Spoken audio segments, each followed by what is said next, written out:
Global star Ram Charan ప్రస్తుతం RC16 movie చేస్తున్నాడు. ఈ సినిమా షూటింగ్ శరవేగంగా జరుగుతుంది. స్పోర్ట్స్ బ్యాక్డ్రాప్ మూవీగా సాగే ఈ మూవీలో చెర్రీ క్రికెటర్ గా కనిపించనున్నట్లు టాక్.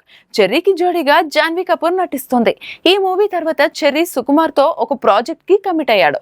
RC17 వర్కింగ్ టైటిల్ తో తెరకెక్కే ఈ మూవీ వర్క్ అప్పుడే మొదలు పెట్టారట సుకుమార్. స్క్రిప్ట్ వర్క్ పూర్తి చేసేందుకు తన టీమ్ తో కలిసి విదేశాలకి వెళ్లనున్నారు. ఈలోగా మిగతా నటీనటులు టెక్నీషియన్స్ ని ఫైనల్ చేసే పనిలో ఉన్నారట.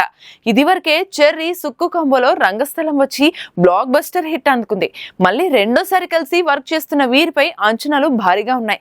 ఈ మూవీలో చెర్రీకి జోడీగా రష్మికని సెలెక్ట్ చేసినట్లు తెలుస్తుంది. వీరిద్దరూ కలిసి ఇప్పటి వరకు స్క్రీన్ షేర్ చేసుకోలేదు. చెర్రీ రష్మిక జోడీ బాగుంటుందని, ఫ్రెష్ గా ఉంటుందని సుకుమార్ ఆలోచన. రష్మిక సుకుమార్ తో కలిసి పుష్ప 2కి వర్క్ చేసింది. ఈ సినిమా విజయంలో శ్రీవల్లి పాత్ర కూడా ఉంది. శ్రీవల్లిగా రష్మిక అద్భుతమైన నటన కనపరిచింది.